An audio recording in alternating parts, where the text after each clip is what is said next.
Vivimos en una región asombrosamente bonita, con un patrimonio paisajístico fuera de lo normal, pero también un patrimonio histórico, cultural y artístico tremendamente amplio e interesante. Y para hablar de él estamos con Rafael Fuster, artista, director del Museo Ramón Gaya. Rafael, ¿qué tal? Muy buenos días. Buenos días, Bayona. Gracias por la invitación. Vamos a hablar de tesoros escondidos, aunque tengo que decirte lo primero, que el gran tesoro que yo me he encontrado en los últimos tiempos ha sido conocerte a ti y poder entender muchas de las cosas que tenemos en nuestra región y que no están al alcance de nuestro conocimiento, salvo que alguien te lo señale con el dedo, ¿no? Habrá mucha gente que cuando se lo señale mirará el dedo en lugar de mirar dónde le están mandando, pero efectivamente son tesoros escondidos, ¿no?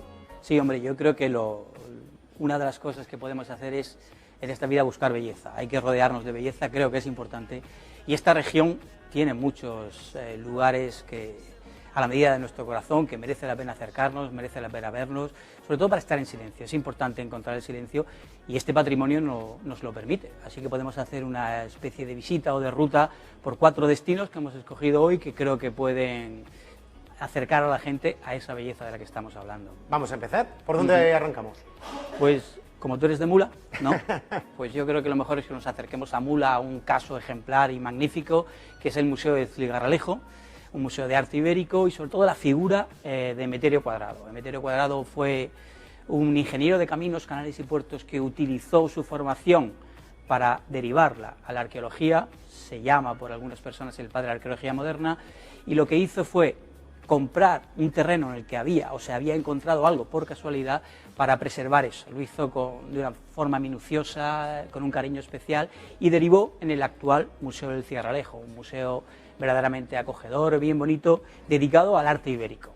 Como sabéis, el arte ibérico es, podríamos decir, la dama de Elche, para quien tenga un poco una referencia, ese arte que inspiró tantísimo a Picasso. Es decir, gran parte del arte contemporáneo, gran parte del cambio del cubismo se le debe un poco a esa influencia que tuvo Picasso en 1906 cuando se encontró en el Louvre el arte ibérico. Yo creo que merece la pena. El personaje, un personaje verdaderamente sorprendente, que lo que hizo también es ser alguien acogedor, alguien humilde, que echó una mano a muchos arqueólogos, que los invitaba a su propia casa a cenar, que luego en las excavaciones que se hacían en verano los invitaba, creo que era la heladería Piccolo ahí en Mula, ¿no? Piccolo. Los invitaba a tomar una limonada. La pronunciación italiana realmente es Piccolo, sí. Pero en Mula le decimos Piccolo. Claro. Piccolo. Pues es un caso maravilloso de amor al patrimonio, de amor a la cultura. Él estuvo viviendo fuera, estuvo en Madrid, pero jamás dejó de mirar o jamás dejó de estar en Murcia. Ese museo que merece la pena, una auténtica maravilla, en una casona barroca preciosa de Mula, que te voy a contar a ti, de tu lugar de origen. En una de las calles más bonitas precisamente de Mula, Emeterio Cuadrado tiene una calle, una de las avenidas más amplias de Mula, está a su nombre, pero fíjate lo curioso, ¿no? Yo no conocía ese dato, yo pensaba, o siempre había pensado que era arqueólogo de profesión, y no, y efectivamente, es decir, fueron sus estudios de ingeniero de caminos los que propiciaron que pudiera iniciar excavaciones, aparte de su inquietud, ¿no? Sí. Pero ese conocimiento de la enseñanza que tuvo en su momento, de su formación profesional, es la que provocó precisamente esa posibilidad de generar las excavaciones. Entiendo que a la entrada de Mula, ¿no? a la derecha, antes de entrar, antes de llegar a la propia ciudad, está también Villaricos, que es yo creo que parte del trabajo que inició Emeterio Cuadrado y que a día de hoy se continúa. Hace muy poco se ha descubierto un sarcófago visigodo, que es una pieza única en el mundo, en esa excavación concretamente. Sí, lo bueno es que hay mucho todavía por descubrir. El patrimonio en cierta medida está desordenado, disperso, es algo desconocido, hay mucho trabajo hecho, pero hay mucho por hacer, que es lo bonito. Este yacimiento está a 4 kilómetros de Mula, el museo sí está en el centro de Mula, pero un poquito más allá, entre Pliego y Mula, está la Almoloya, donde también estuvo Emeterio Cuadrado trabajando, donde también es importante, con Rogelio Incha Raundieta, es un nombre difícil, que trabajaron en algo que es fundamental también. Este sería el segundo apartado, el segundo museo al aire libre, museos al aire libre. También Murcia tiene muchísimos museos o espacios al aire libre en los que podemos visitarlos y hay una armonía, hay un encuentro entre la naturaleza y la arquitectura. Y la cultura algárica es verdaderamente sorprendente. Tú has estado en varias ocasiones y has hecho varios reportajes donde estamos hablando de hace 4.000 años, donde hay un asentamiento por primera vez sedentario, donde empieza la jerarquización, donde empiezan los vencedores, los vencidos, donde empieza esta lucha de clases en la que seguimos a día viviendo, donde en realidad el mundo cambia, empiezan a vivir de otra manera. Asentamientos sorprendentes, tanto en la Almoloya como en la Bastida, en Totana, que la verdad merecen la pena una visita. Además, ese yacimiento, ese museo al aire libre del que hablas, el de la Almoloya, contiene precisamente el primer Parlamento Europeo conocido. Sí, así más o menos se ha definido. Es verdad que es complicado porque todavía se lee el pasado en el presente, o cómo fue, se lee en los restos, en la muerte, en los enterramientos. Y una de las cosas que sorprendentemente apareció es eso, una especie de parlamento, porque no hay restos ni de comida, no hay restos absolutamente de nada, sino simplemente un lugar de reunión. Y se habla así, precisamente puede ser eso, uno de los orígenes de ese, podríamos llamarlo así, ese parlamento. Y luego el trabajo que han hecho los tantísimos profesionales, arqueólogos, ayudantes, es sorprendente y siguen haciendo. Llegar a la Almoloya no es sencillo, no. Se puede llegar hasta aproximadamente 1 kilómetro, 1,5 kilómetros en coche, pero luego el resto hay que hacerlo andando y hay que subir bueno, pues unas escalinatas que están hechas precisamente para quien lo quiera visitar, o sobre todo para la gente que sigue excavando en la Almoloya. Pero es verdad que cuando llegas arriba las vistas son tremendamente extraordinarias y luego la sensación de estar pisando piedra histórica, piedra milenaria, genera una sensación muy emocionante. La verdad, sí, en cierta medida aquello hay que imaginar un poco, levantarlo con la imaginación, y hay algunas recreaciones que nos dan la dimensión de lo que fue, que verdaderamente es sorprendente. Creo que hay algunas imágenes donde se puede ver que es increíble de lo que estamos hablando, algo de lo más importante de la prehistoria europea. Uno de los datos fundamentales es que en Murcia era algo decisivo en Europa para estudiar la historia. La civilización argárica, que efectivamente se asentó por la zona del Mediterráneo, en Murcia, Almería, Albacete y Alicante, es donde se han hallado efectivamente la mayor parte de los restos que ahora nos cuenta la historia.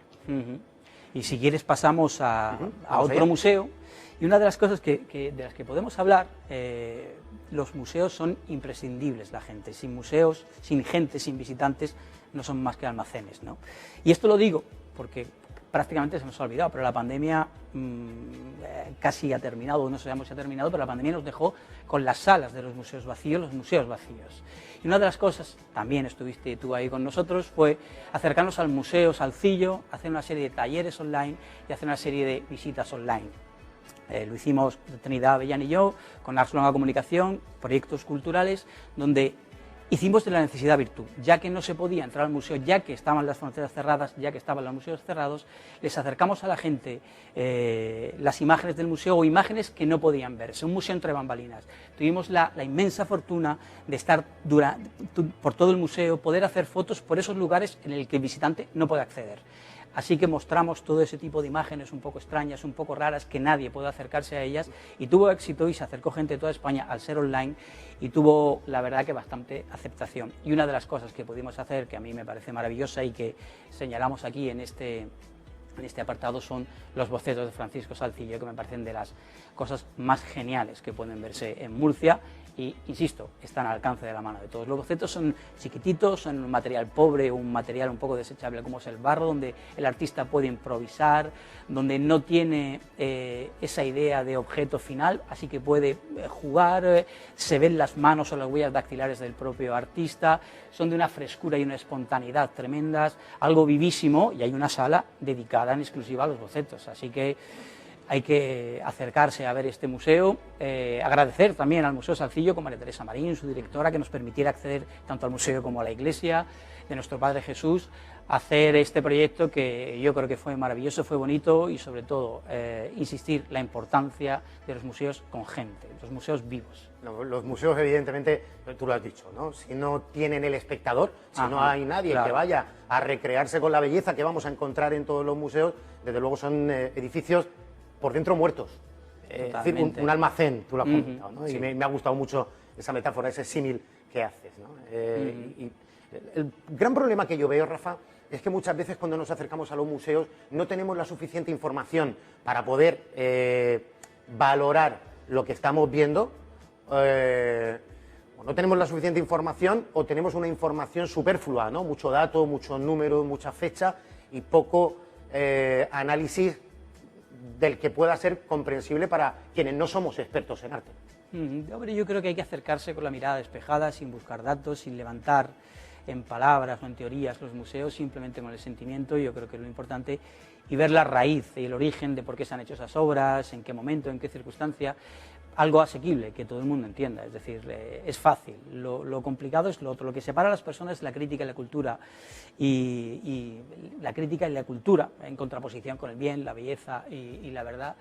Y yo creo que eso es lo que hay que buscar, acercarse de una manera despejada, de una manera limpia. No es tan complicado. ¿Cuál es el cuarto punto al que vamos a viajar? Pues sería otro museo un poco más extraño, por así decirlo, en este caso si hablemos del Goya, pero el museo ambulante.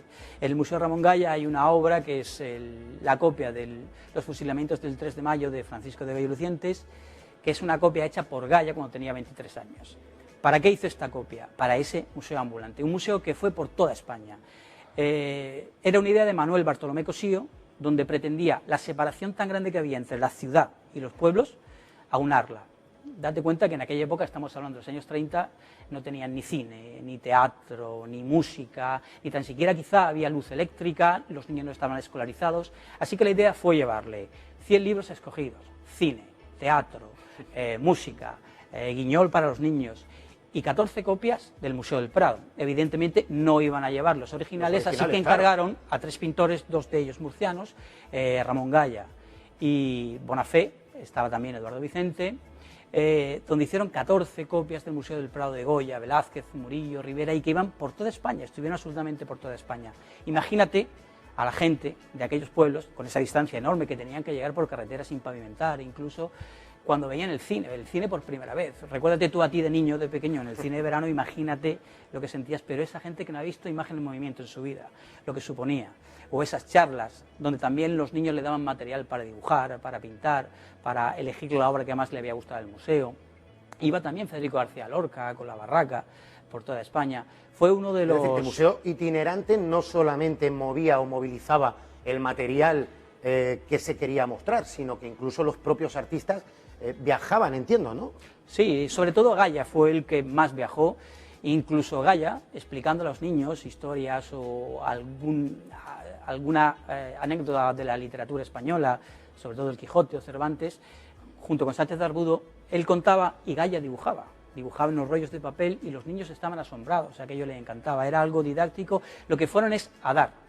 Lo que querían decirles a aquella gente es que eso era suyo, que les pertenecía, que formaba parte de su pasado, de su legado, de su cultura, y que era una pena que no se pudieran acercar, que no lo conocieran, que era una pena que por esa distancia no pudieran acceder a aquello que era lo más importante que había reunido el hombre con el paso del tiempo, que es eso, el arte. Pues Rafael Fuster, muchísimas gracias, ha sido un verdadero placer descubrir 4 museos, 2 de ellos al aire libre, luego el del Cigarralejo, que es una auténtica maravilla, por supuesto el de Ramón Goya, donde entiendo que se puede visitar el museo, ¿no?, durante todo el verano.